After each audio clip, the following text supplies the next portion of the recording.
Ahí estamos. Bienvenidos.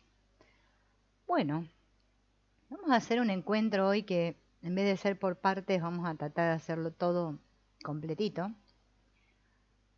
Y se trata de el asunto de comprendernos, ¿no? Este tema de que uno a veces no se comprende a sí mismo, ¿no? Y claro, obviamente si yo no me comprendo a mí mismo, menos que menos voy a comprender a los demás, ¿no? Y esto trae muchos problemas en mi vida, en mis relaciones con los demás y en todos los aspectos. Este es un libro que se llama En contacto contigo mismo, de Virginia Satir, en la que ella va hablando, ¿no?, de la importancia de establecer contacto. Justamente ella se refiere a que establecer contacto no es un juego, en que yo acumulo puntos, ¿no? Mejoro y ahora soy feliz para siempre, sino que es un medio para hacer las cosas con honestidad y para compartir fraternalmente los temas y preocupaciones humanas.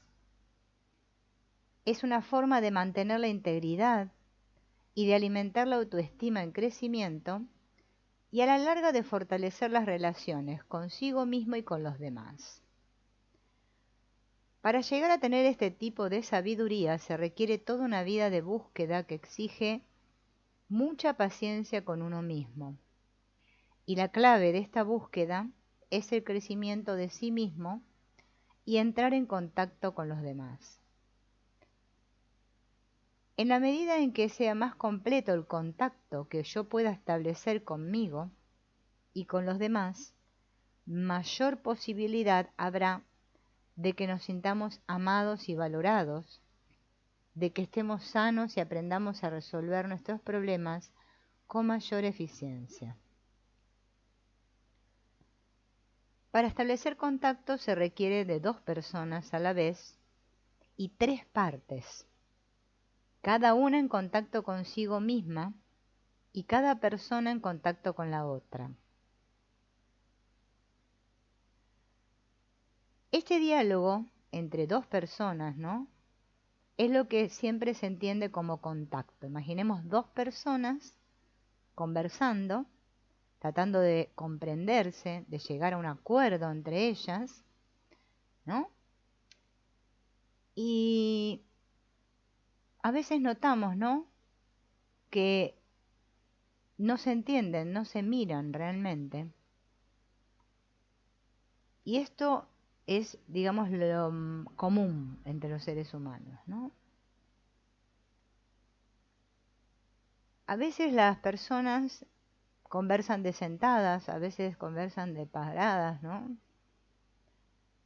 Pero ¿cuándo las personas realmente se interesan en saber lo que el otro está sintiendo realmente? O lo que yo hago es interpretar o adivinar lo que el otro me quiere decir. ¿Qué ocurre realmente? Es que las personas conocen únicamente la máscara que cada uno lleva puesta y conversan o se interrelacionan desde allí. Es como si ambas personas creyeran que son dignas de que se las escuche y se sintieran demasiado indignas para averiguar qué es lo que el otro realmente me quiere decir. Entonces terminamos en una conclusión que es preguntarme, ¿a quién le importo? Una carga muy pesada para llevar sobre mí. Ahora, si estas 2 personas se miraran a los ojos, realmente, cara a cara, y se preocuparan por saber lo que está ocurriendo en el interior de cada una de ellas y en el interior del otro, y hablaran sin máscaras, la cosa sería muy distinta. Esa pregunta, ¿a quién le importo?, desaparecería. ¿Mm? Todo lo que daña la autoestima reduce la posibilidad de establecer un buen contacto. La gente que puede herir la autoestima de otro lo hace por descuido o inconsciencia. La mayoría de las veces se trata de una conducta no deliberada. La autoestima es el centro de todo nuestro ser y es esencial para vivir una vida en libertad. Pero para poder posibilitar esta autoestima y hacer más satisfactorio el contacto, necesitamos formas de acrecentar ambas cosas. ¿Bien?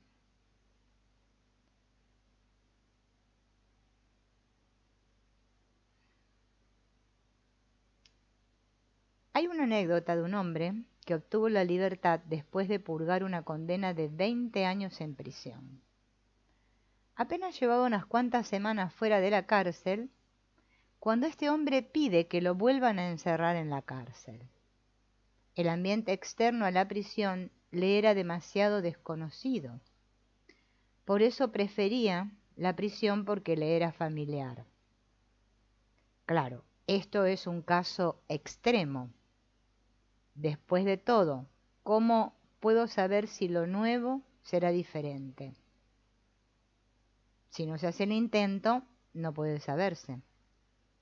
Aunque mucha gente anhela algo mejor, si se le da la oportunidad de conseguirlo, frecuentemente tiene que luchar contra la comodidad de lo familiar.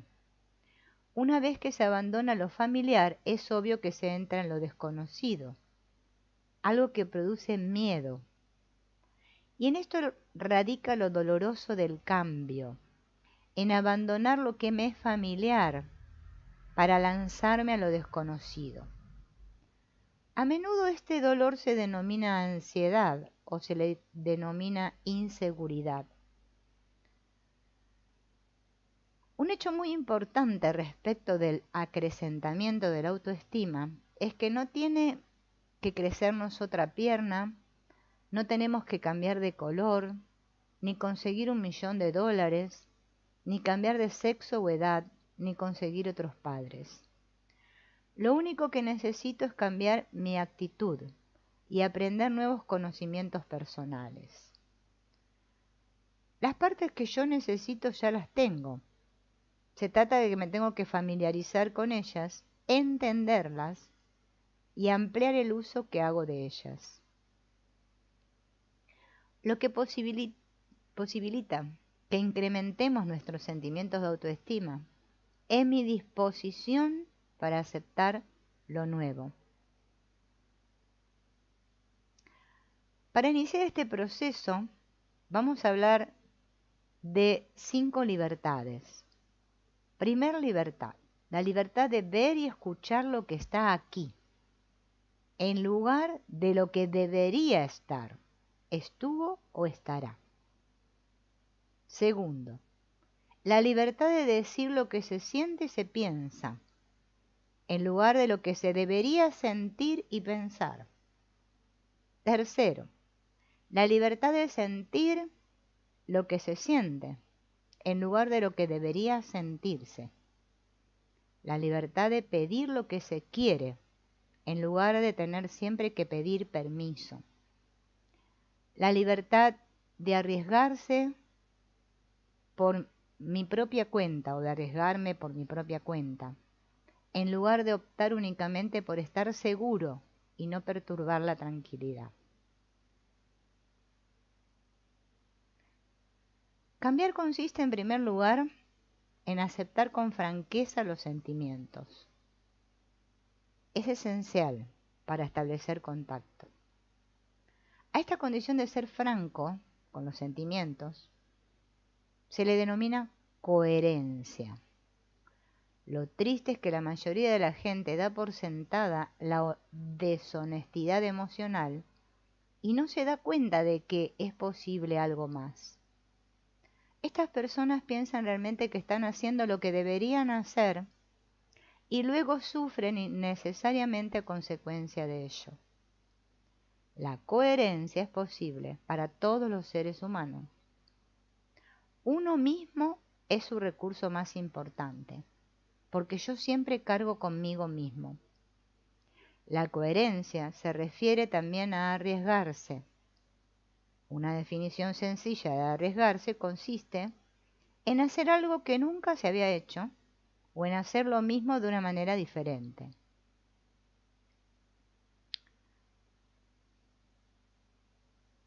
Hay una anécdota curiosa de una recién casada que se puso a preparar roast beef y cuando cortaba con todo cuidado la carne en 2 trozos y los colocaba en sendos recipientes, el marido exclamó: ¿por qué haces eso? Y ella respondió: así se prepara, mi mamá siempre lo preparaba así. El marido, que no era un experto en cocina, decidió investigar un poco y acudió rápidamente con su suegra y descubrió que esa era la forma en que preparaba el roast beef. Ella le dijo: sí, así se prepara, mi madre siempre lo preparó así.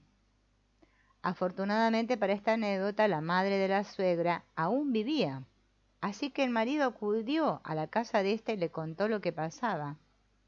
¿Y qué dijo ella sorprendida? Válgame Dios. Como todo el tiempo tenía que alimentar a tanta gente y solo tenía recipientes pequeños, tenía que cortar la carne en pequeños trozos para que cupiera. ¿Cuánto tiempo seguirá uno cortando la carne en 2 para colocarla en 2 recipientes pequeños, aunque ahora tenga recipientes de mayor tamaño? A primera vista pareciera que realizar el tipo de cambios que uno quiere será una tarea monumental. En cierta forma es así, si uno piensa hacerlos todos al mismo tiempo, o de una manera en especial. Si se aborda pieza por pieza y de la manera en que mejor se adapte a uno, resulta más fácil. Tenemos que considerar 4 aspectos cuando queremos realizar un cambio. Primer aspecto: ¿cómo me siento conmigo misma? Autoestima. Segundo, ¿cómo hago que los demás me entiendan? Comunicación. Tercero, ¿qué hago con mis sentimientos? ¿Me pertenecen o los atribuyo a otra persona? ¿Actúo como si sintiera algo que no siento o como si mis sentimientos fueran lo que no son? Reglas. Cuarto, ¿cómo reacciono al hacer cosas nuevas y diferentes? Arriesgarse.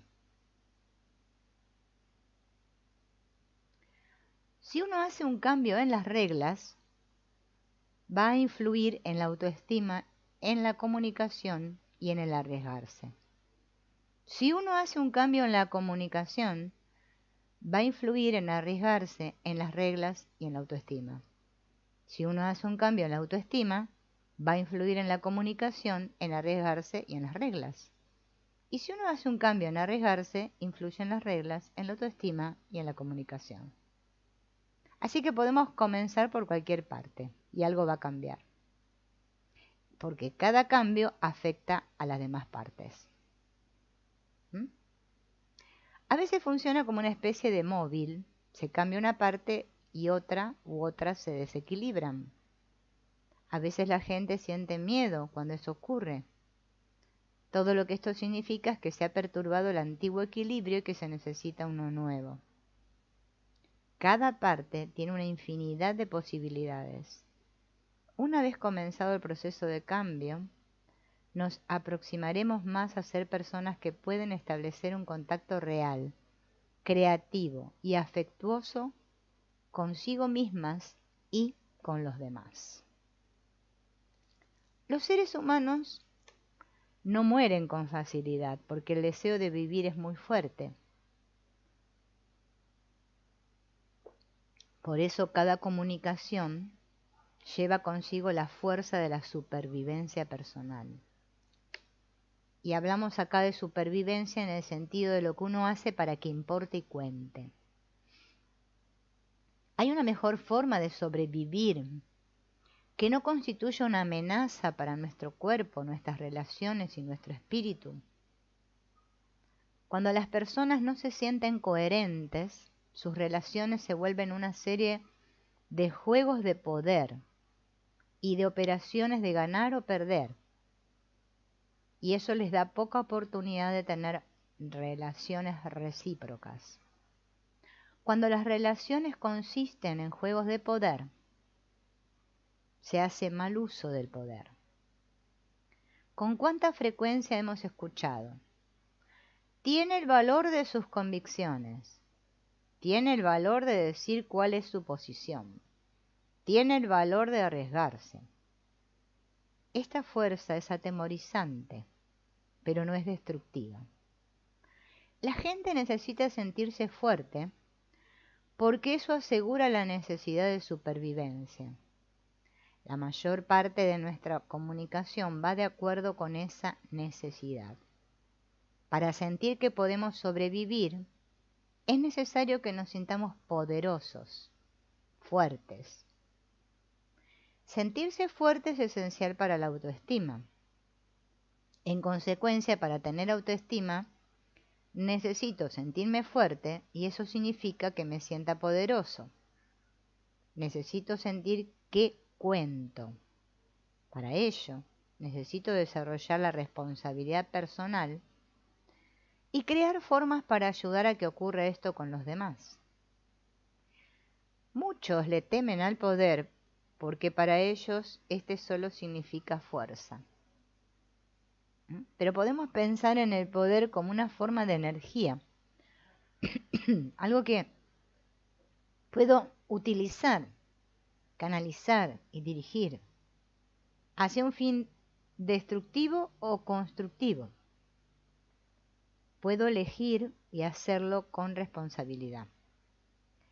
La posesión de mi poder es el punto de partida para llegar a elegir por mí misma y para llegar a ser un ser humano responsable.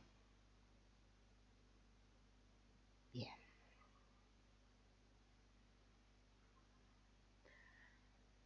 Se necesita poder y energía para mantenerme en pie y mover mi cuerpo.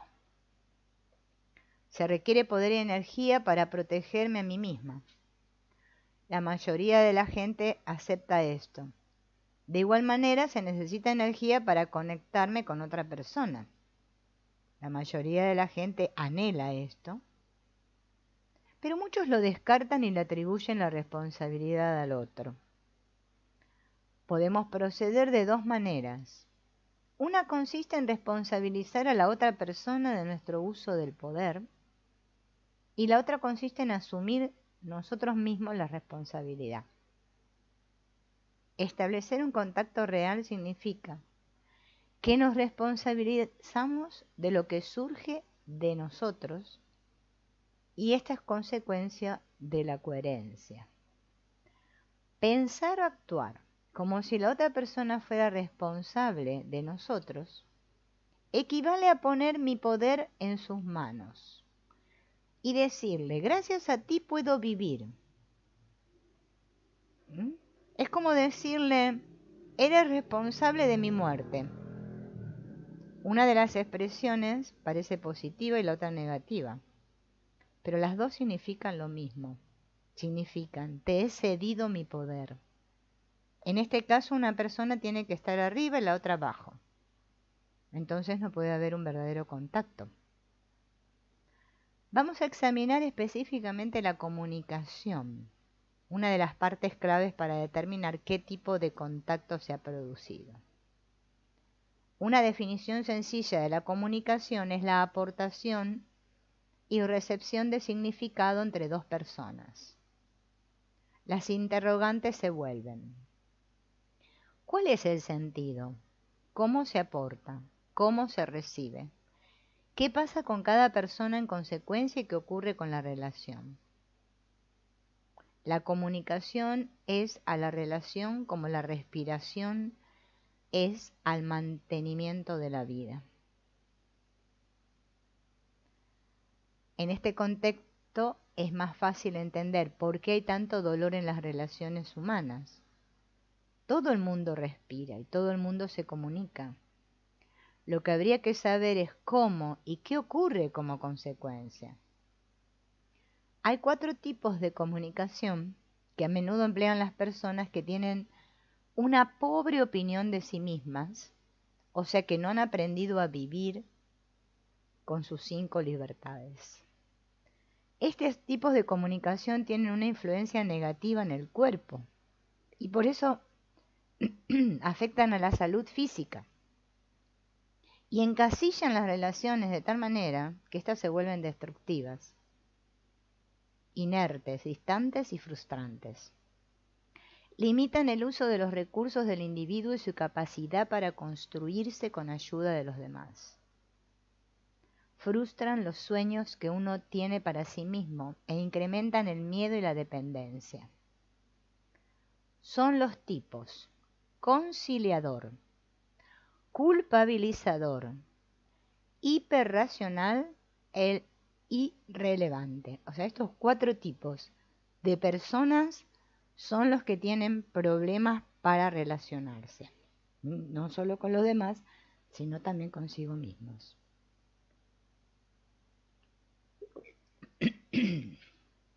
Y mantienen sus relaciones encasilladas ahí. Conciliador, culpabilizador, hiperracional e irrelevante. Bien. Estas formas de comunicación, la de conciliador, culpabilizador, me olvidé el nombre del otro ya, hiperracional e irrelevante, son las formas que aprendimos a medida que crecíamos para sobrevivir en este mundo. Y así es como nosotros manejamos nuestro poder y tratamos de incrementar nuestra autoestima. Todos necesitamos poder y todos lo tenemos, aunque tal vez no lo reconozcamos. Los interrogantes son cómo lo manifestamos a ese poder, cómo lo utilizamos y qué nos ocurre como consecuencia de ello. Lo hacemos mediante la conciliación. ¿Complacemos a los demás lo suficiente para que nos dejen vivir, por lo menos? ¿O lo hacemos mediante la culpabilización? Obligamos a los demás a obedecernos con el fin de sentirnos seguros, por lo menos momentáneamente. ¿O lo hacemos mediante la hiperracionalidad? Apabullamos con palabras a la gente, la aburrimos con explicaciones interminables y la frustramos a manifestarnos insensibles. ¿O lo hacemos mediante la irrelevancia? Mantenemos tan ocupada a la gente al introducir demasiadas cosas incoherentes al grado de que la hacemos sentirse mareada e impotente. O lo hacemos mediante la congruencia. Hacemos que la gente sepa dónde estamos, que puede confiar en nosotros y que nuestra intención es clara. Vamos a ver esto. El poder en la conciliación. Uno sabe en qué consiste ese poder. Cualquiera que haya encarado el poder que encierra una expresión como «solo quiero complacerte, querido», probablemente haya experimentado culpa, lástima y desprecio. La gente que siente culpa, lástima y desprecio, ¿vieron esa gente que siempre está, ay, pobre, bueno, hola Meya, bienvenida, ay, pobrecito, ay, qué lástima me da, o desprecio a los demás, ¿no? Pobre, Ese tipo de gente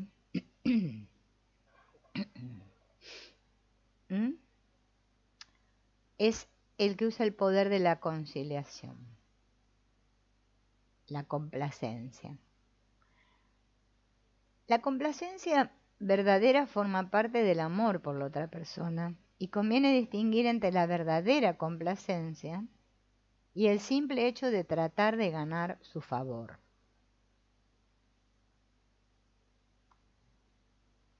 ¿Qué pasa con la culpabilización? Que culpabiliza.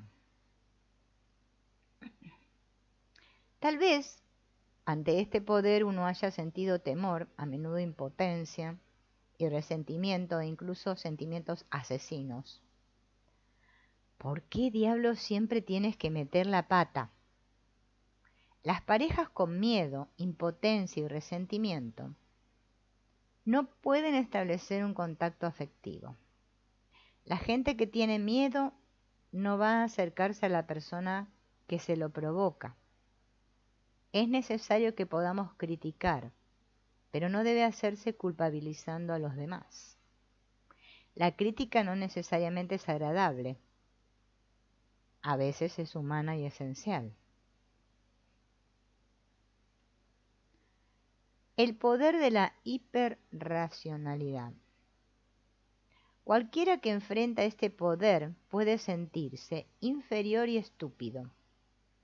Lo importante es el equilibrio. La pérdida de este resulta costosa, según la investigación más reciente. Apabullado y abrumado por muchas palabras altisonantes, interminables explicaciones detalladas y la continua referencia a fuentes externas, es muy fácil que uno se sienta inferior, estúpido y que se aburra. Es probable que la gente que se siente así evite acercarse. Tener capacidades intelectuales es esencial, pero es necesario que la gente pueda distinguir entre usar las palabras como información y el hecho de que los listos las empleen en representación de su valor como persona. El poder de la irrelevancia. Errores, errores. ¿Qué palabras tan interesantes? Todos los pájaros mantienen secas las plumas. ¿Qué dijo? Este tipo de comunicación aparentemente no tiene nada que ver con nada. Su poder radica en su capacidad para distraer e interrumpir. A menudo hace que la otra persona se sienta inestable y prevenida. Al principio podría parecer divertida, pero pronto se acaba y en su lugar aparecen el miedo, la ira y el rechazo. Necesitamos tener la capacidad de ser alegres y divertidos y también ser capaces de cambiar nuestra orientación. La irrelevancia no es divertida y es evidente que no se entiende el significado. La gente que utiliza estas formas de comunicación las aprendió a medida que crecía y que se tratan de mejorar las formas de supervivencia que conoce, por lo cual merece el respeto, ¿no? A menudo la gente no escucha lo que ella misma dice, o sea, la gente no se escucha a sí misma lo que dice, ¿no? Ni siquiera se da cuenta de que se está comunicando así, de estas maneras. Y la mayoría de la gente no quiere abandonarlas, por más que reconozca que lo está haciendo. Bien. Lo que la gente intenta por dentro no siempre se manifiesta externamente. Es frecuente que descubrir esto sobre uno mismo provoque una gran conmoción. Una forma adecuada de descubrirlo es mediante la grabación de audio o video. Bien. Los resultados de las interacciones basados en esta forma de comunicación consisten en que cada una, por diferentes razones, se siente no amada, indeseada, sola y rechazada. Son resultados costosos para cualquier ser humano en cualquier parte. La forma en que mantenemos nuestra supervivencia se refleja en nuestra comunicación y se vuelve el marco para el establecimiento de contacto. Aunque resulten ser ineficaces, estas posiciones son esfuerzos para crear autoestima. Sin embargo, al igual que algunos medicamentos, aunque curen la enfermedad, matan al paciente. Es decir, hacen que uno se mantenga con vida, pero no vivo. En todas estas formas de comunicación, entregamos nuestro poder a otros a cambio de que nos proporcionen un medio de supervivencia. De esta manera no se puede dar el verdadero contacto. En esencia, esto da como resultado el desarrollo de relaciones personales en las cuales ambas personas son destructivas, se decepcionan mutuamente y no se muestran afecto. Y así se sigue lastimando la autoestima. Por lo general son muy pocas las personas que realmente se conocen, por lo que son muy pocas las cosas que pueden lograrse creativamente y muy pocas las personas que se sienten seguras de sí o de los demás. Hay una comunicación que crea la autoestima propia y la del otro. Es la que denominamos congruente. Bien.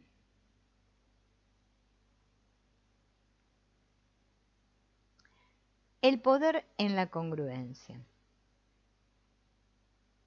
¿Qué características tendría una persona que es congruente en su comunicación y en su relación consigo misma y con los demás? O sea, una persona que se comprende a sí misma. Es la que dice, claro que estoy enojado en este momento. Las palabras son congruentes con lo que refleja su actitud o su expresión corporal, facial. La fuerza proviene del hecho de que hay una congruencia entre ambas. Esa persona no impide el paso a nada. ¿Mm? La energía de uno se dedica al desarrollo de la confianza.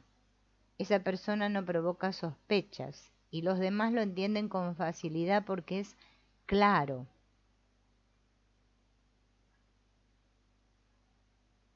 Bien. Este es el poder que está en la semilla, el poder que da origen a ideas y a formas de hacer que las cosas funcionen mejor, de unirse positivamente con los demás, de elaborar juicios válidos.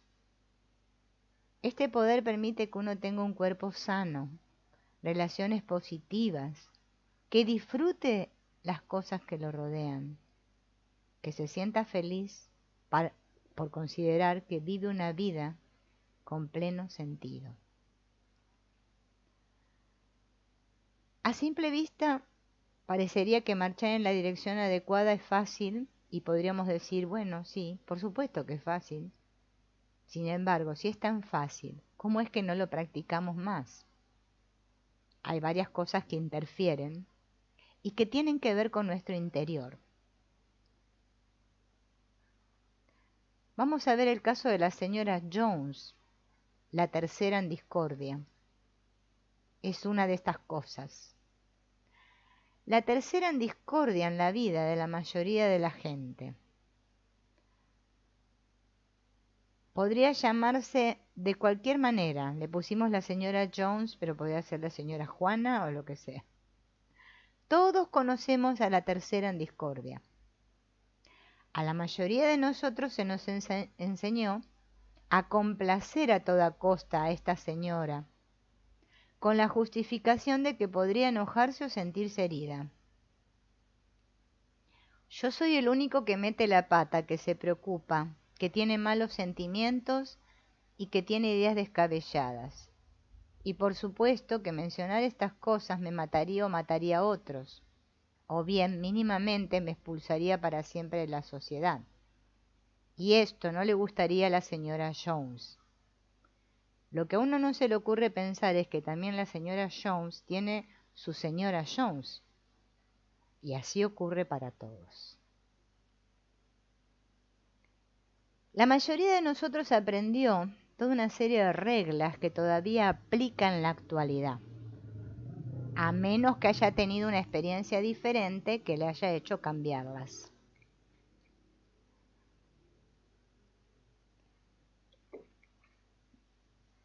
Estas reglas son amos incansables que exigen una obediencia estricta.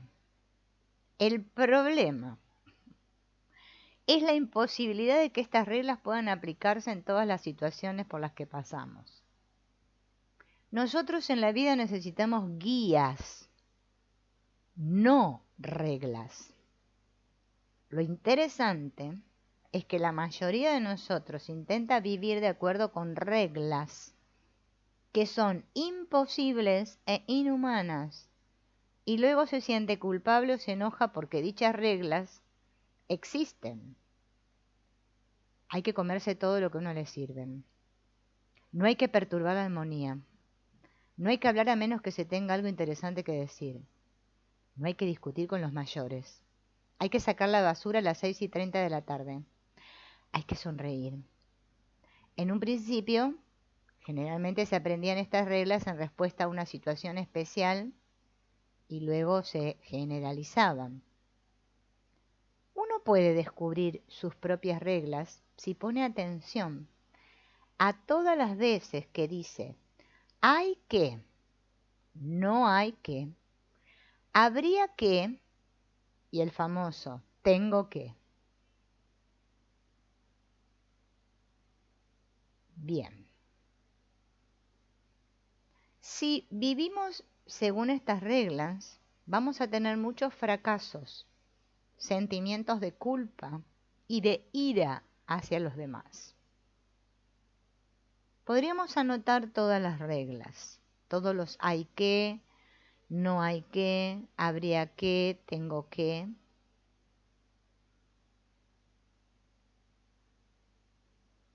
¿Qué tal si transformamos estas reglas en guías útiles? Guías, no reglas. Por ejemplo, en el caso de una regla que está muy difundida, no hay que discutir con los mayores.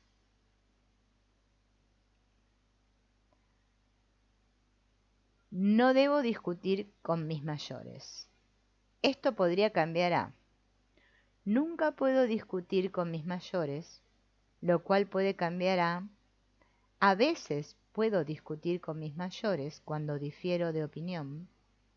Y esto puede cambiar a puedo discutir con mis mayores cuando difiero de opinión y cuando así lo decido. Cada cambio representa una etapa de riesgo y un nuevo aprendizaje, ¿no? La última transformación proporciona una guía humana que ayuda en las situaciones humanas por las que se atraviesa y confiere libertad para tomar decisiones adecuadas. Se ha preservado lo esencial, pero se han agregado las partes necesarias para poder usar la regla de manera adecuada.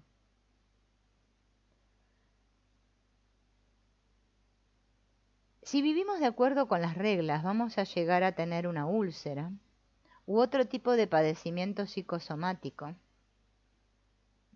y nos van a considerar una persona rígida y tosca. Todo porque uno no quiso decepcionar a sus padres. Después de todo, ellos me dieron la vida, me tuvieron. La mayoría de nosotros no quiere actuar así, aunque exteriormente expresa en voz alta que bien merecido se lo tienen. Tampoco nuestros padres deseaban eso. Probablemente lo que ocurrió fue que su padre o su madre se sentían muy inseguros respecto de las indicaciones que le daban, o bien estaban en desacuerdo y en consecuencia, el hecho de que uno le discutiera con ellos hacía que se sintieran inseguros y se sentían incompetentes como padres. Para comenzar, así se sentían, aunque el hecho de que tú discutieras con ellos únicamente hacía que se evidenciara más, no se sentían bien por estar en desacuerdo. De esta manera, si tú te callabas, muchas cosas podrían evitarse. Uno no podía dejar de considerar que esa regla era vital, cuando de hecho se trataba más bien de la forma en que tus padres manejaban la situación cada vez que se sentían mal en aquel tiempo.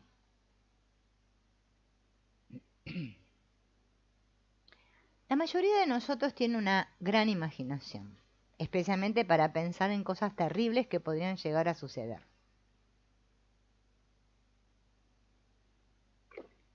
Es como una expectativa catastrófica. A menudo nos ocupamos tanto en imaginar esto que no percibimos la realidad circundante. Uno no llegó a tiempo a la cita que tenía a las 6, llegó con media hora de retraso. Y el diálogo interno durante esa media hora podría ponerlo a uno a punto de divorciarse, de lo que lo despidan o que tenga que ingresar al hospital. Voy tarde, ¿qué va a pensar? Me va a odiar, probablemente me despidan, me abandoné, me insulté. Sin embargo, luego uno podría pensar, ¿cómo es posible que esa persona me haga eso después de tanto que yo me esforcé? Y luego uno podría recordar todas las ocasiones en que lo trató mal esa persona, o incluso el resto del mundo, y todavía tiene el descaro de enojarse conmigo. Mientras uno se pasó 2 semáforos en rojo y casi atropella a un peatón, y de pronto se da cuenta de que olvidó la billetera en casa sobre la mesa. El estacionamiento más cercano está lleno, y uno está tan molesto que no se da cuenta del letrero que dice que hay vacante. Y cuando finalmente llega donde tenía que ir, la otra persona todavía no llega, y tardará otra hora en hacerlo. Todo es un fiasco, pero hay que ver las consecuencias internas que ha provocado. Llegar a tiempo a las citas no es una prueba de amor, es una cuestión de conveniencia. A veces no podemos lograrlo y provocamos un poco de inconveniencia, y nadie se muere por eso. Solo resulta un poco desagradable. ¿Alguna vez has considerado qué costo tiene esa tontería para tu cuerpo, tu mente y tu vida? ¿Y de qué manera esto podría dificultar el contacto? Y luego está mi pasado. ¿Verdad que mi pasado es un buen indicador de mí misma y una magnífica brújula de cómo deben ser las cosas para mí? Para siempre. Después de todo, siempre fui débil, nunca pude triunfar. Es verdad que nuestro pasado constituye los cimientos a partir de los cuales funcionamos en el presente. La experiencia del pasado es una fuerza poderosa. Sin embargo, no es cierto que no podamos modificar nuestro presente o nuestro futuro. Parece que muchos creemos que si durante los últimos 30 años hemos estado golpeándonos la cabeza contra la pared, así va a ser el resto de nuestras vidas y que ese es nuestro destino. Es natural que hagamos lo que hemos aprendido y que sigamos haciéndolo si no aprendimos nada más aparte de golpearnos la cabeza contra la pared. La repetición de determinada conducta solo significa que no hemos aprendido nada nuevo. En algunos casos lo que hemos aprendido funciona bien, no hay necesidad de cambiar. En otros funciona muy mal. El hecho es que podemos aprender algo nuevo cada vez que creamos tener la capacidad de hacerlo. Porque nuestro cuerpo y nuestra mente están equipados para hacer eso. Si cambiamos nuestra manera de ver las cosas, nuestra manera de actuar, los resultados van a ser diferentes.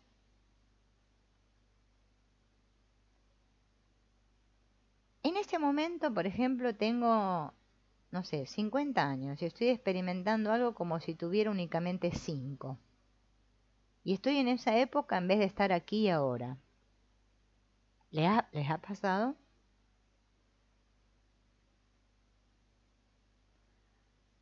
Todos sabemos que hay palabras que nos hieren.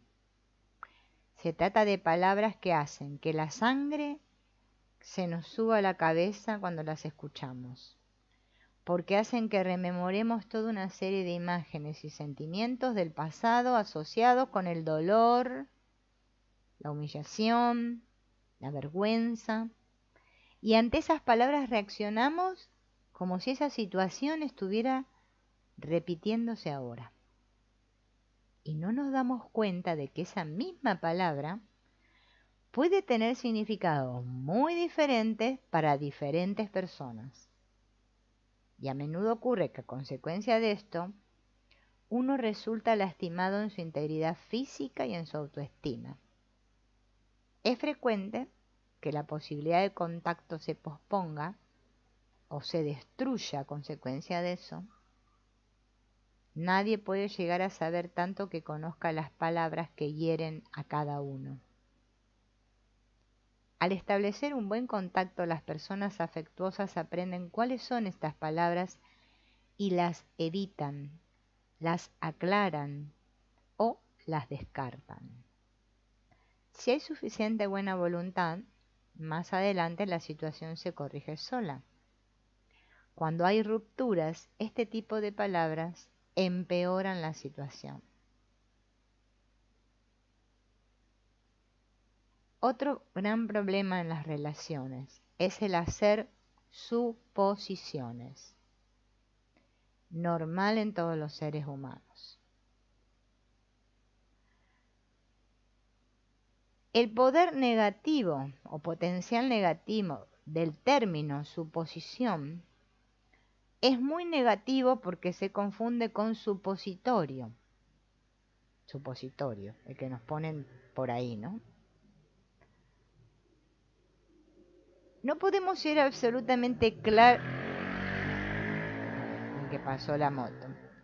No podemos ser absolutamente claros todo el tiempo. Sin embargo, ante la duda y la desconfianza, indagar cuáles son las suposiciones es una forma de comenzar a modificar el ambiente.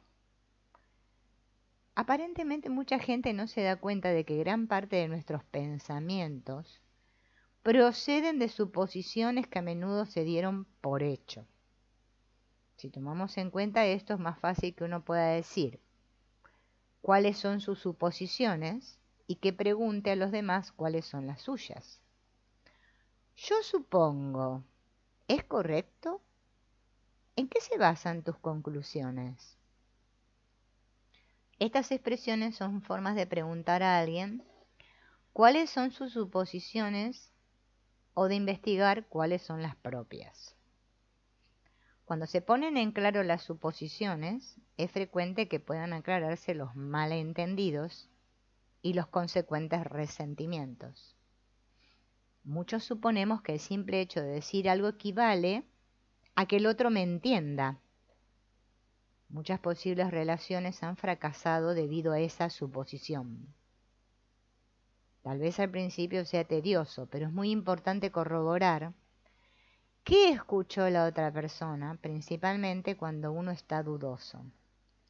La misma palabra puede tener significados completamente diferentes para dos personas. En ocasiones es difícil que la gente entienda a otras personas porque sus voces son demasiado suaves o sus palabras no son claras. A veces parece que la gente siente que la consideran ignorante si dice que no entiende. En este caso, lo único que esa gente puede hacer es inventar algo. Lo que se inventa va a considerarse un hecho desde ese momento y de ahí partirán las cosas. Preferiría que me consideraran ignorante y no tonta. Por eso me arriesgo ahora. Cuando me ocurre algo así, le pido a la gente que repita. Generalmente le digo que no la escuché con claridad y que eso es lo que quiero. Algunas personas no oyen bien y por eso entienden mal. Gran parte de los malentendidos entre las personas ocurren debido a estas sencillas conductas humanas. Lo que no oigo, lo invento y te responsabilizo de ello. ¿Sí o no? La diferenciación respecto de otros seres humanos no puede evitarse porque cada ser humano es único en el aspecto biológico. Sencillamente esto significa que nadie tiene un doble de sí mismo.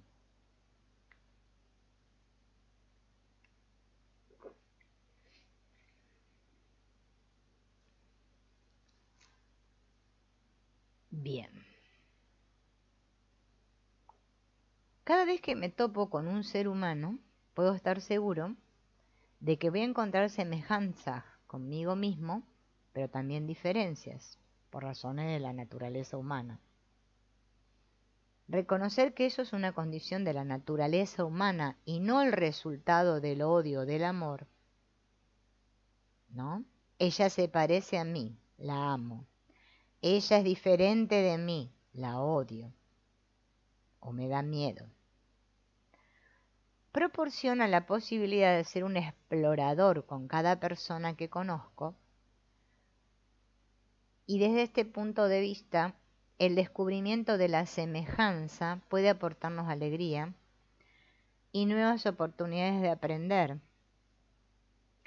Si solo considero valiosa la semejanza, reduciré grandemente la posibilidad de crecimiento y va a aumentar el potencial de aburrimiento. Nos conocemos intrínsecamente por nuestras semejanzas, pero crecemos a partir de nuestras diferencias. En presencia de la semejanza y la diferencia, la clave es la apreciación, y el medio para lograr que ambas cosas armonicen en la vida es la comunicación congruente. Es muy fácil que nos malinterpreten. Uno está ahí sentado, provocador, y la otra persona actúa como si uno no estuviera allí. Frecuentemente lo que ocurre es que mientras uno se percibe lleno de electricidad, el rostro muestra una expresión serena. Como uno no ha aprendido a percibir lo que los rasgos externos manifiestan, siente que lo están malinterpretando. Y es frecuente que el rechazo sea la consecuencia de esto. ¿Sabes tú qué expresión tiene tu rostro en este momento? ¿Qué estás expresando con tu voz en este momento? Probablemente no, pero cualquiera que te esté viendo u oyendo, sí.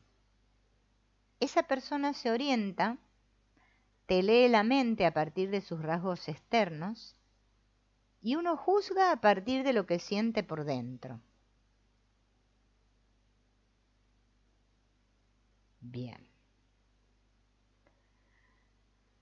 Al igual que muchos, es probable que uno tenga gran capacidad de sentir ira por dentro, mientras su cara muestra una máscara de felicidad. Y cuando alguien realmente te mira, uno no puede arrancarse la máscara. Bien. En consecuencia, cuando la otra persona te pregunta, ¿qué te pasa? Como si algo anduviera mal, uno se sorprende y se siente anonadado, traicionado o malinterpretado. Porque uno por dentro está feliz, pero tiene cara de orto. Uno espera una sonrisa afectuosa, que estuviera de acuerdo como uno se siente internamente, no como lo que dice su cara. Y sin embargo, no. Bien.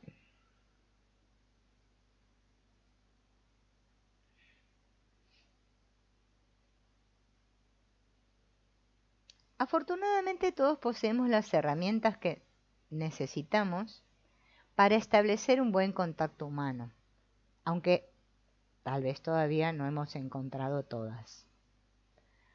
Estas herramientas humanas universales, ¿no?, son la respiración, el cuerpo, las expresiones faciales, los sentidos, la voz, los gestos, las palabras, los sentimientos, la experiencia, la locomoción, el tiempo y el espacio y las demás personas. Para que haya un contacto completo es necesario utilizarlas todas de tal manera que armonicen entre sí, o sea, que sean congruentes. Bien. Es necesario que sepamos en qué condición está cada una de estas herramientas y cómo las utilizamos. O sea, darme cuenta de cuál uso, cuándo y para qué. Y cómo mantenerlas en buenas condiciones y cómo ampliar su uso.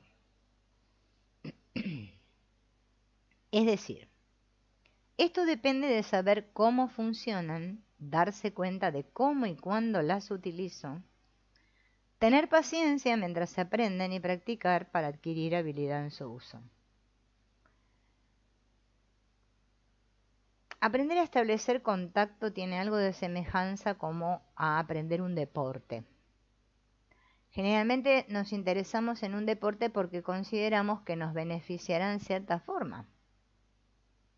Es frecuente que otra persona nos haya planteado la posibilidad. Comenzamos con la idea de lo divertido que será. Luego empezamos a educarnos leyendo sobre lo que deseamos aprender y mediante un instructor o asociándonos con personas que tienen experiencia en el deporte, vamos a aprender. Bien.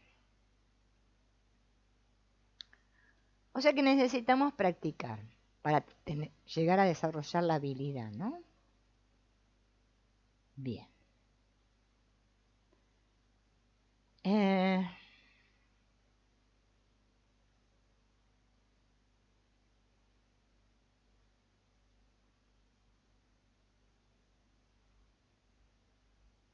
A ver, esto lo vamos a saltear. A ver. Muy bien. Vamos a empezar por el asunto de los sentidos. Todos sabemos que tenemos 5 sentidos, además de tener un sexto sentido que es la intuición, ¿no? Pero vamos a hablar de los 5 que son los que todos conocemos. Pero quizás los tenemos, pero no sabemos cómo usarlos, los 5 sentidos, ¿no? La vista. Todos tenemos ojos, ¿sí? Porque si no, no veríamos nada. O sea, es lo normal. Una vez una mujer de 60 años con un hijo de 40 decía: ay, es mi bebé. La señora de 60 hablaba del hijo de 40. Bien. O la señora de 40 que habla de su hijo de 16, que dice, ¿no? El hijo de 16, mamá, veme como soy, no como era. Es muy posible que si una madre tiene una fotografía de su hijo de bebé, lo esté considerando en función de esa foto ahora. Y uno no puede llegar a ver los problemas que eso acarrea. Bueno, así de divertidos somos. Tomamos en cuenta las imágenes mentales que creamos, las cuales a menudo responden a nuestras experiencias pasadas, en vez de considerar la apariencia actual de la persona ahora, en este momento.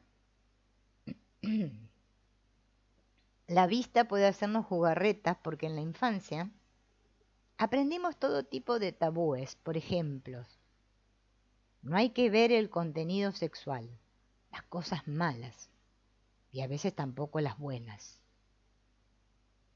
¿Acaso no es cierto que si uno mira fijamente a alguien lo desnuda con la mirada o de alguna manera está invadiendo su privacidad?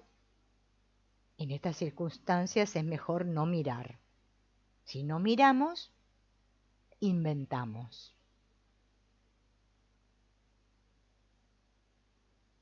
¿Sí o no? El tacto. Lo mismo es válido para el tacto.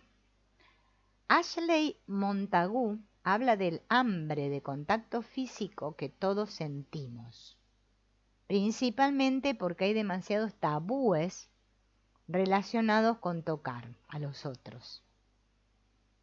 El cuerpo, el sistema nervioso, las satisfacciones con los demás y la creatividad podrían incrementarse en gran medida si tan solo nos tocáramos más. Especialmente las manos pueden ser portadoras de una energía vital cuando esas manos han aprendido a ser sensibles. Bien. Es muy importante preguntarme si yo toco y si me gusta que me toquen. El oído. Bueno, el oído tiene que ver con el hecho de escuchar. ¿Te has dado cuenta cuando estás en presencia de alguien que te está hablando que podrías estar demasiado ocupado con lo que va a decir a continuación? ¿O estás revisando lo correcto o lo incorrecto de lo que el otro está diciendo? O uno está pensando en otra cosa mientras el otro habla. Entonces solo escucha fragmentos. Y en ocasiones estos fragmentos desencadenan algunos temores o esperanzas vinculados con experiencias del pasado, de tal manera que podría ocurrir lo siguiente. Uno dice, quiero ir de compras, ¿necesitas algo? Y entonces yo digo, ¿por qué me lo preguntas? Y el otro dice, nada de lo que hago te complace. Y uno escuchó ir de compras, o lo cual trajo a su memoria lo que hace 2 días fue a comprar todo lo que necesitaba. Entonces uno recuerda que apenas ayer se lo dijo a la otra persona y ahora uno se siente irritado porque esa persona no se acordó. Además, de todas formas, nunca se acuerda, así que no tiene caso. Si uno hubiera escuchado todo lo que la otra persona decía y hubiera respondido a lo que le pedía, y luego le hubiera proporcionado la información que uno tenía, el diálogo hubiese sido diferente. Hubiese sido así. Quiero ir de compras, ¿necesitas algo? Y tú hubieses dicho, no. Hace 2 días fui a comprar y ya tengo todo lo que necesito. ¿Qué quieres ir a comprar? Y el interlocutor diría, bueno, hay una barata de zapatos en el centro comercial y quiero comprarme un par. Y tú dirías, bueno, sí, me gustaría ir. Qué diferente. Ahora vamos a hablar de la respiración. Mucha gente no se da cuenta de que su respiración es superficial y desigual. Si cerráramos los ojos por un momento y entráramos en contacto con nuestra respiración, nos daríamos cuenta, ¿no?, de que el acto mismo de considerar atentamente a nuestra respiración hace que todo el cuerpo y la mente sean más receptivos. ¿Bien? Y ver qué pasa.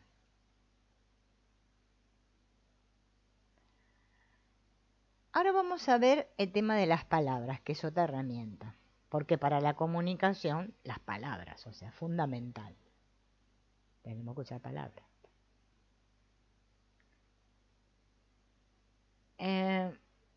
Es importante aprender a usar bien las palabras.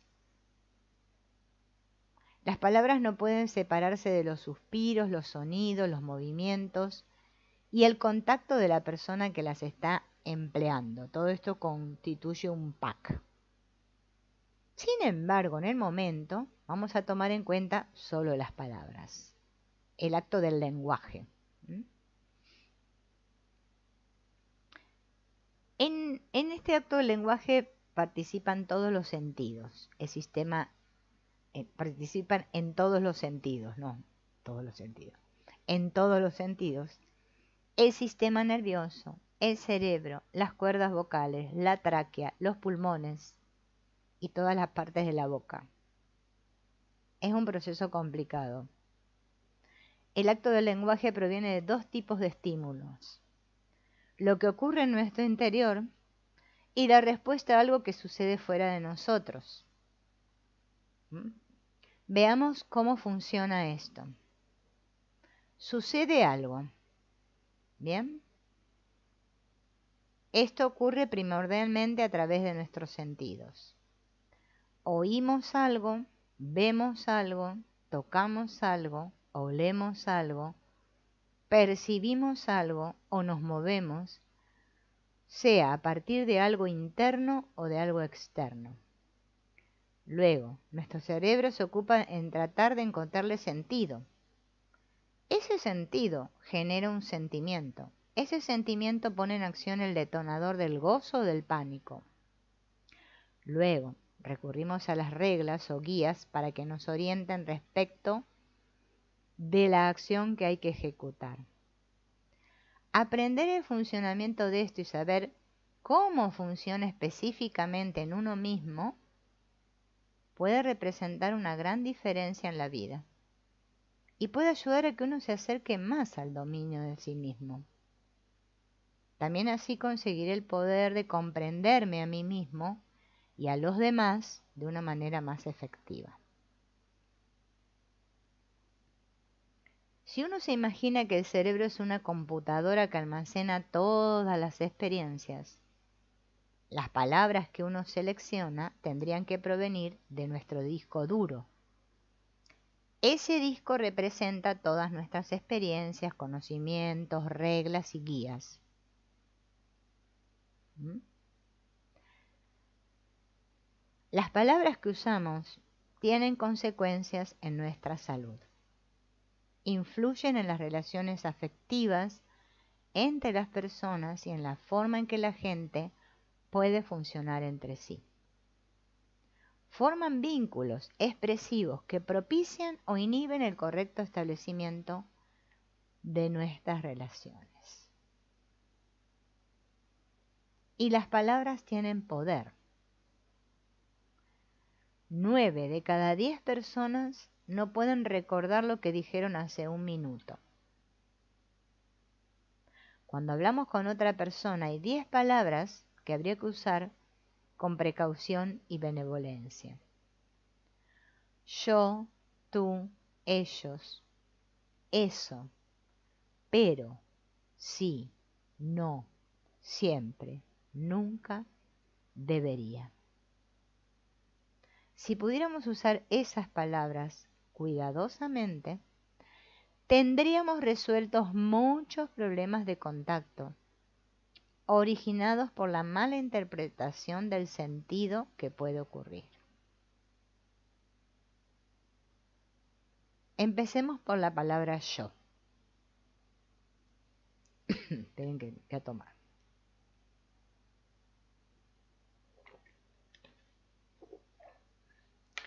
Muchas personas tratan de evitar usar yo porque consideran que si lo hicieran estarían tratando de llamar la atención, que serían egoístas. Reminiscencias de la infancia cuando uno debía presumir además. ¿Quién querría ser egoísta? Lo más importante es que decir yo significa claramente que uno se está responsabilizando de lo que dice. Pero mucha gente enreda más esto porque comienza atribuyendo todo al que lo oye.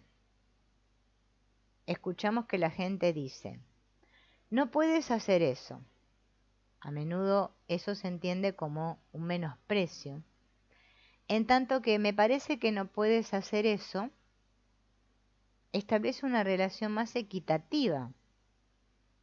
Proporciona la misma información sin la carga de humillación para la otra persona. El decir yo enuncia con toda claridad que soy yo el que está hablando y por lo tanto conviene usar esta manera de expresión. Si uno quiere ser claro cuando está hablando, independientemente de lo que esté diciendo, es importante proclamar con claridad que se responsabiliza por lo que dice. Digo que la luna está hecha de queso. Evidentemente esa es una representación mental mía. En vez de decir, la luna está hecha de queso, lo que sería una nueva ley. Estar consciente del empleo claro del yo al hablar es crucial cuando la gente ya está en una situación crítica. Resulta más claro decir, mi idea de la situación es que es una expresión que asume responsabilidad. Cuando no queda muy claro si lo que se dice corresponde a uno mismo, es fácil que el interlocutor entienda que el mensaje se le atribuye, lo que a menudo se interpreta como un insulto. Bien, hablemos del tú. Bueno, acá en Argentina decimos vos. En otros países dicen tú. Hola, druida. Ahí te vi con ese solcito. ¿No? Esto de decir tú, ¿no? Y a veces hay gente que señala con el dedo cuando dice tú. Bueno, acá en Argentina ya les digo, decimos vos. Puede interpretarse como una acusación, ¿m? Cuando la única intención es informar o comunicar. Estás empeorando las cosas. Podría sonar muy diferente si se le agrega, me parece que estás empeorando las cosas. Cuando esta manera de expresarse, ¿no?, se emplean órdenes o instrucciones claras, no se malinterpreta tan fácilmente. Por ejemplo, quiero que vayas o quiero hablar contigo. ¿Mm? Fíjense que es un pequeño, ¿no?, en las palabras. Vamos a ver el asunto del ellos. Ellos. Usar ellos constituye una forma indirecta de atribuir todo a quien se habla. A menudo también es una forma encubierta de difundir un chisme o de referirse encubiertamente a una opinión. Por ejemplo, dicen que esta manera de expresarse puede ser también un recurso para manifestar nuestras fantasías negativas. Esto es especialmente válido cuando la gente está buscando quién tiene la culpa. Si sabemos a quién nos referimos cuando decimos ellos, podemos decirlo. ¿Cuántas veces escuchamos decir, no me darán permiso, se va a enojar, no les parece lo que estoy haciendo? Se dice que, si con quien hablamos utiliza este tipo de expresiones, le podemos preguntar, ¿a quién o a quiénes te refieres? Lo importante de esto es tener claro de quién o quiénes se trata, de tal manera que no se transmita una información imprecisa, ¿no? Y así las dos personas se van a sentir seguras. Bien, no queda en algo nebuloso. Podemos decir, no queda claro, cambiada por no me queda claro. Eso precisa más las cosas. Y en consecuencia, es más fácil responder al mensaje. En vez de decir no queda claro, decir no me queda claro. Bien. Otra palabra que usamos mucho es eso, eso. Como el Chavo del 8 que dice eso, eso. Bien. Vamos a ver qué dice él eso. Eso es una palabra que puede fácilmente malinterpretarse porque es frecuente que no quede claro a qué se refiere eso. En la medida en que sea más claro a qué nos referimos con eso, menos necesario será que con quien hablamos le asigne el sentido que a él le parezca. Es frecuente que a la gente le pase eso. Si este mensaje se expresa directamente, podría ser un mensaje reconfortador que dijera, lo que dices a mí también me ha sucedido. Yo sé lo que se siente cuando alguien nos humilla. Para asegurarnos de que nos entiendan, convendría especificar a qué nos referimos cuando decimos eso. Pero, esa es otra pero. Decir pero es una manera de decir sí y no en la misma frase. Te amo, pero me gustaría que te cambiaras más seguido de ropa interior. Este tipo de empleo fácilmente puede hacer que la otra persona se sienta muy incómoda y a menudo confundida. Podríamos sustituir el pero con el y, la y, ¿no? Y aclarar un poco la situación. Con el empleo del pero, el hablante frecuentemente está relacionado entre si dos ideas diferentes, ¿no? Lo cual provoca dificultad. De esta manera, el enunciado anterior, te amo, pero me gustaría que te cambiaras más seguido la bombacha, serían los dos enunciados siguientes. Te amo y me gustaría que te cambiaras más seguido de ropa interior. También podría representar que alguien, con su mejor intención, aunque con cierto miedo, trata de plantear una exigencia incómoda escudándose en lo afectivo, con la esperanza de que la otra persona no se sienta lastimada. Si este es el caso, ¿qué tal si dijéramos: quiero pedirte algo que me da mucha vergüenza? Quisiera que te cambiaras más seguido la bombacha. Es otra manera. Bien. Otra cosa que también usamos mucho y que hay que cambiar en nuestras palabras, en nuestra conversación, es sí, no. Un sí y un no claros son importantes. Es demasiada la gente que dice sí, pero, o tal vez sí, o no, simplemente para salir del apuro. Cuando el sí y el no se dicen con toda claridad, significa ahora y no siempre, y además queda claro que el sí o el no se refieren a un tema y no el valor de alguien como persona. Bien. La gente puede resolver gran parte de los problemas originados por el mal empleo de las palabras cuando se ha establecido la confianza y la buena voluntad y cuando existe la libertad de comentar. Sin embargo, con mucha frecuencia la gente se siente tan insegura que la falta de claridad deja campo para la interpretación incorrecta y los subsecuentes sentimientos negativos. Es fácil que crezcan los sentimientos negativos una vez que han aparecido. El no es una palabra que todos necesitamos y también requerimos usarla cuando es adecuada a la situación. Es muy frecuente que la gente diga tal vez o sí, cuando realmente quiere decir no, para no encarar el asunto. Esto se justifica como respeto por los sentimientos de la otra persona.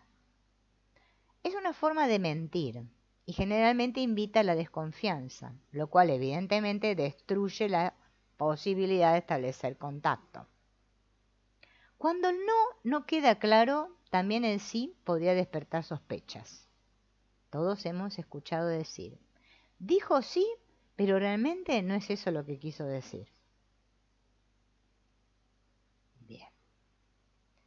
¿Qué más usamos? Siempre y nunca.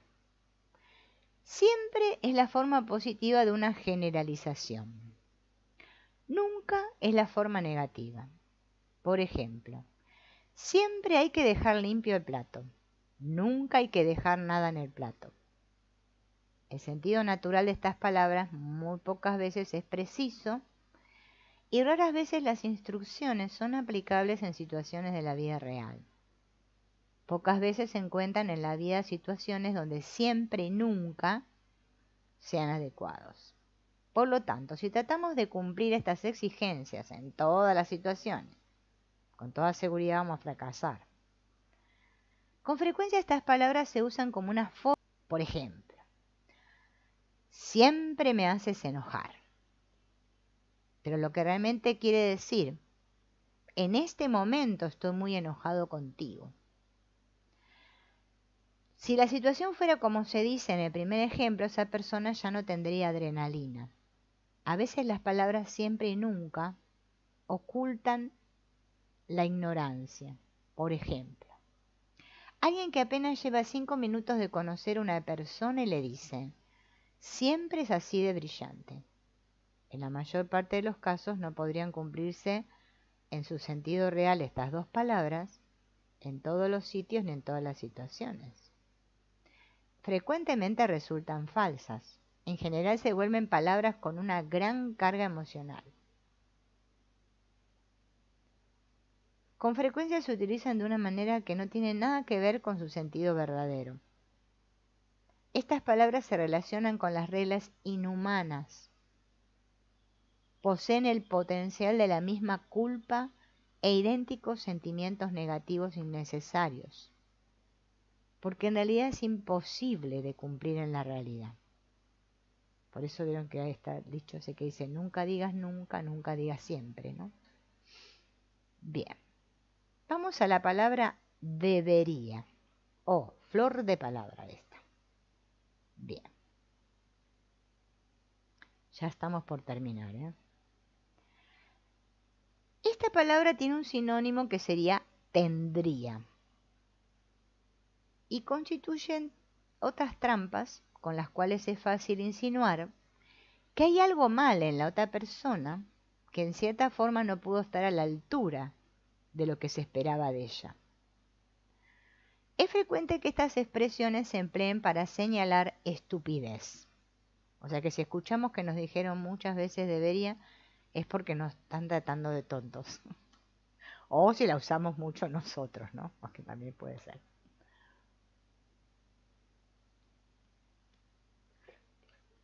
Deberías haber sabido que no era así. Tendrías que haber pensado en eso. ¿Mm? Esto se entiende a menudo como una acusación. A veces se trata tan solo de una advertencia amistosa. Cuando la gente recurre a estas palabras, trata de indicar un dilema en dos direcciones, que puede tomar simultáneamente y posiblemente una dirección esté presionando con más fuerza que las demás, aunque las otras sean igualmente importantes. Me gusta esto, pero deberías obtener aquello. Cuando uno emplea estas palabras es común sentir el cuerpo tenso. No es fácil responder a las presiones que los debería o tendría representan. Yo solo puedo avanzar hacia un lugar a la vez, no puedo ir a dos al mismo tiempo, ¿no? Y cuando se siente tenso el cuerpo, la mente se paraliza junto con el cuerpo. El pensamiento se limita. Si nos damos cuenta de que usamos estas palabras, podríamos tener un indicio de que estamos enfrascados en una lucha. Tal vez en lugar de intentar enfrentar estas presiones contradictorias como si fuera una sola, uno podría separarlas y hacerlas dos.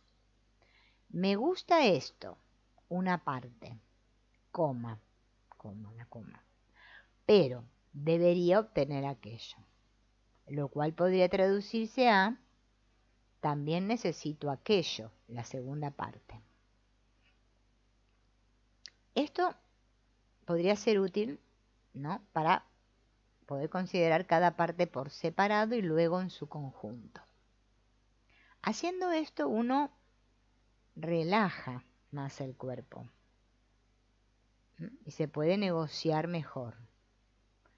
Cuando uno se encuentra en una situación así, podemos ayudarnos preguntándonos si corremos realmente peligro de muerte en cualquiera de las dos opciones. Si la respuesta es no, disponemos de una perspectiva diferente y podemos intentar con más facilidad otras opciones, ya que ahora no estamos atrapados en la sensación de ganar o perder. No nos vamos a morir.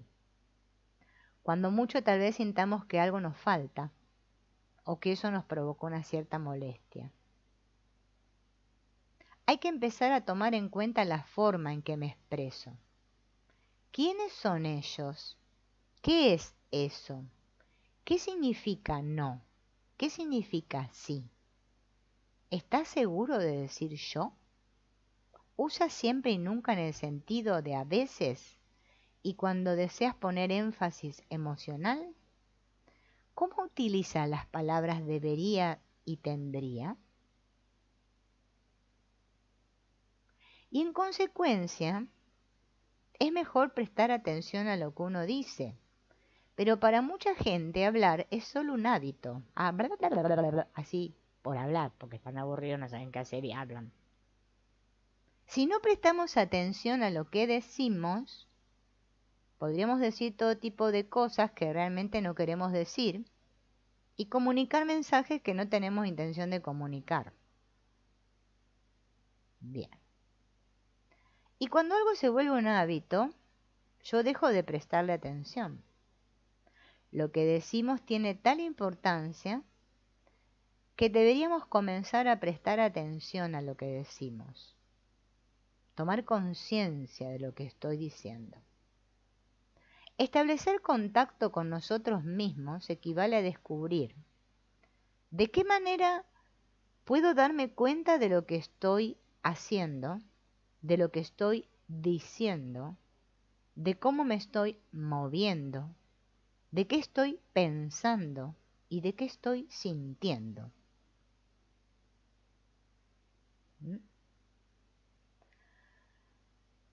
Bien, primero lo tengo que reconocer, decir sí, lo veo.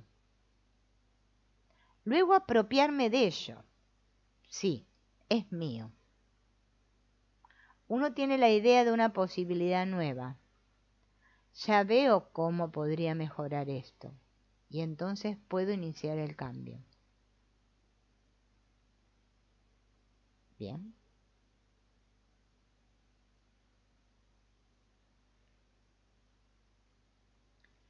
La mayoría de nosotros habla en clave, la cual nosotros entendemos completamente y nos preguntamos, ¿por qué no me entienden estos cuando les hablo?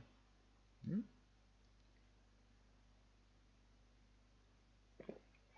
Nuestras claves frecuentemente van acompañadas de mensajes corporales que expresan justamente lo contrario, como para que el otro me entienda. O sea, a ver, si estoy hablando en clave y encima me pregunto, ¿por qué estos estúpidos no me entienden nada? Y encima con el cuerpo expreso otra cosa, lo contrario.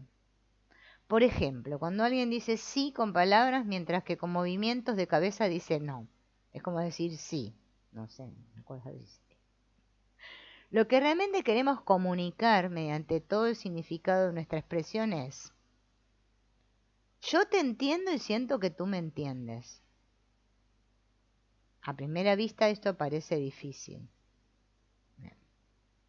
Al igual que sucede con cualquier nuevo aprendizaje, al principio, claro, es como que tenemos que ponerle esfuerzo, ¿no? Bien.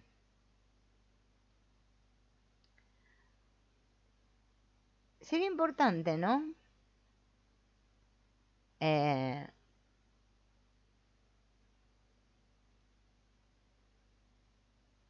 Y aunque bueno, es importante, pero bueno, es normal, ¿no? Conocer personas que se consideran indignas de que la escuchen o que tienen miedo de que las vean. Algunas ni siquiera prestan atención a lo que ellas mismas dicen. Es bueno a veces que nos grabemos y después nos escuchemos.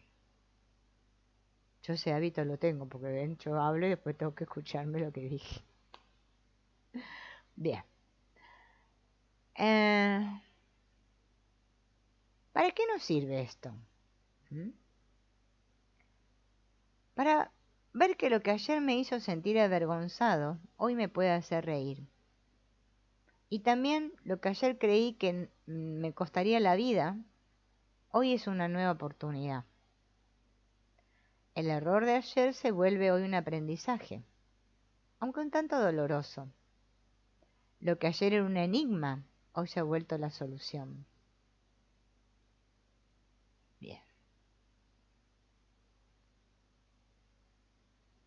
Entonces, uno tiene más influencia de la que se imagina para hacer que las cosas cambien en el momento en que decide hacerse responsable de sus decisiones.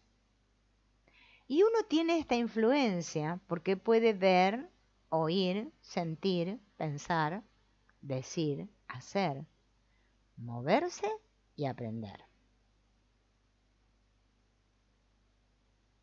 Bien.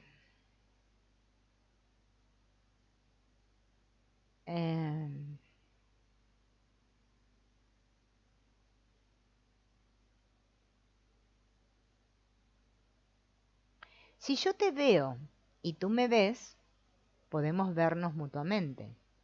Si así no fuera, tendríamos que suplirlo. Podemos considerar estos canales como conductos por los cuales se mueven las cosas entre las personas. Si todos mis canales están funcionando, vista, oído, tacto, olfato, cerebro, y mis entrañas están conectadas, todos estos canales están abiertos y escucho algo completo y cabal, la imagen turbia se presenta cuando alguien está hablando aquí y está mirando allí. O cuando alguien está hablando con otra persona, pero está pensando en otra cosa. Están dos radios, sintonizando dos radios diferentes. Bien. Entonces,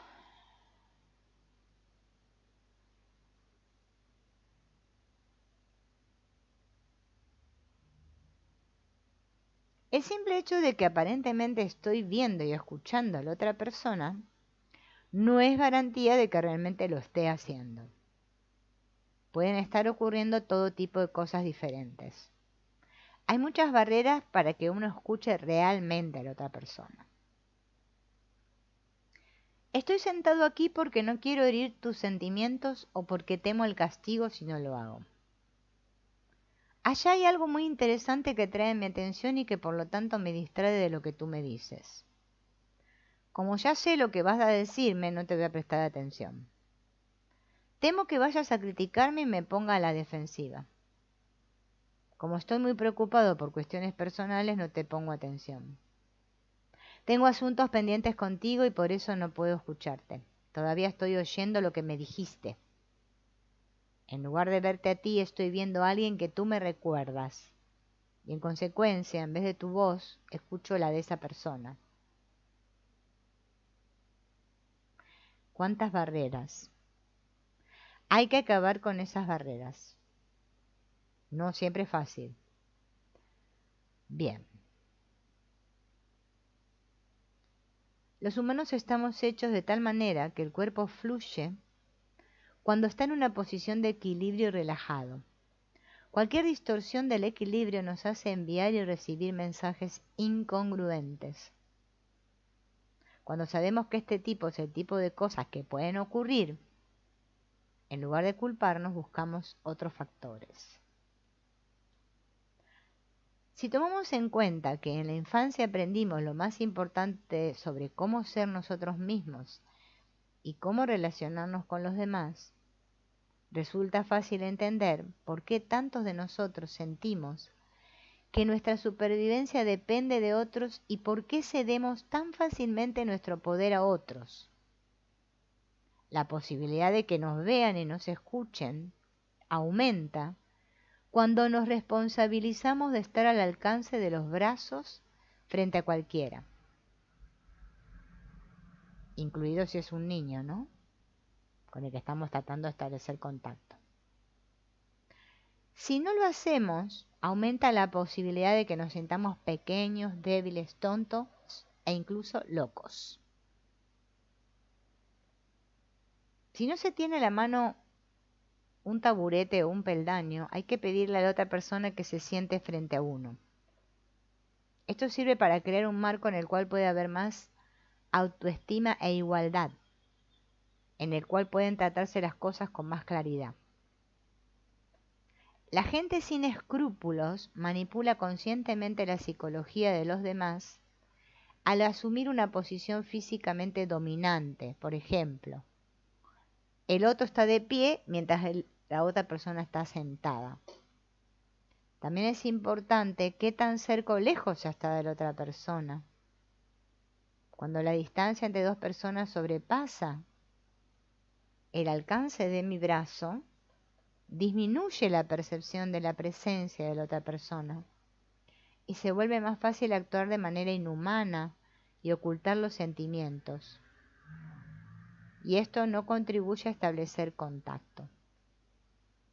Muchas personas parecen prestar poca atención a la posición que tienen cuando están estableciendo contacto.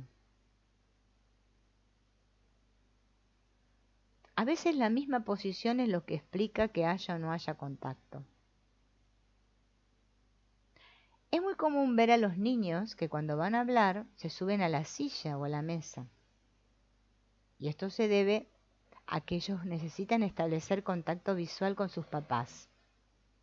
Y no es lo mismo si el papá es alto y el niño es pequeño y el niño está mirando a la altura del ombligo del papá o la mamá. ¿No? Bien. Es frecuente que alguien de gran tamaño haga que las personas de corta estatura se sientan amenazadas. Esto despierta sentimientos de dependencia. ¿Mm? El otro piensa, puede cuidarme. Las diferencias de tamaño entre los adultos frecuentemente hacen que recordemos de forma subliminal el cuerpo que teníamos cuando éramos pequeños y débiles. Y el cuerpo responde de acuerdo con lo que en ese tiempo aprendió. Y esto entraña dolor. ¿Mm?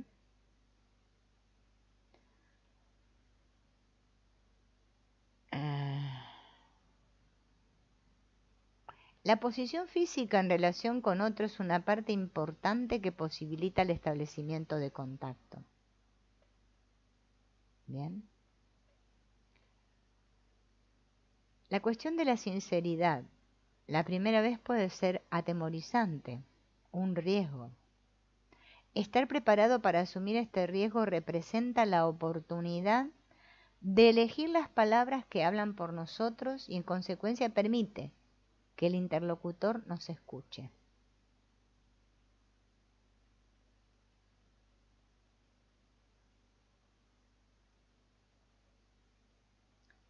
Si hubiera un mapa para el establecimiento de contacto, debería incluir las siguientes partes. Invitar, antes que nada, a alguien a que establezca contacto con uno. Debo decirte algo. ¿Estás dispuesto a escucharme? ¿Puedes hacerlo ahora? Me gustaría conversar contigo. Colocarse en una posición tal que permita el contacto visual y estar al alcance de los brazos. Por lo general, esto significa estar sentado, ya que hay una gran variabilidad de estatura entre las personas. Estar preparado para asumir el riesgo que significa traer al exterior lo que se lleva por dentro. Expresarse en primera persona en vez de atribuir lo que uno siente al interlocutor. Decir, estoy enojado, en vez de, tú haces que me enoje. Estoy preocupado y no, haces que me preocupe. ¿Mm? Ahí se está responsabilizando de lo que uno dice y siente. Hacer preguntas no del tipo que uno hace cuando descubre a su hijo con las manos en la masa y le dice, estás agarrando las galletas. En ese caso, obviamente que el otro va a mentir. Uno no está buscando información ni va a obtenerla. Las preguntas son la forma de obtener una información que no se tiene. Considerar todas las dificultades como oportunidades para crear algo nuevo y no como el inicio del tañido de las campanas fúnebres. Cada individuo puede aprender y crecer a partir de la forma creativa en que responda ante las dificultades cada vez que se le presenten. Esto podría incluir tanto el desembarazarse de una carga como la creación de una posibilidad nueva. Bien, luego recordar vivir según las 5 libertades que hemos nombrado al principio, que podríamos repasarlas, ¿no? Tienen que las busquen. Las 5 libertades. La libertad de ver y escuchar lo que está aquí, en lugar de lo que debería estar, estuvo o estará. La libertad de decir lo que se siente y se piensa, en lugar de lo que se debería sentir y pensar. La libertad de sentir lo que se siente, en lugar de lo que debería sentirse. La libertad de pedir lo que se quiere, en lugar de tener siempre que pedir permiso. La libertad de arriesgarse por cuenta propia, en lugar de optar únicamente por estar seguro y no perturbar la tranquilidad. Los dejo reflexionando con esto y espero que les haya gustado este libro de En contacto contigo mismo de Virginia Satir.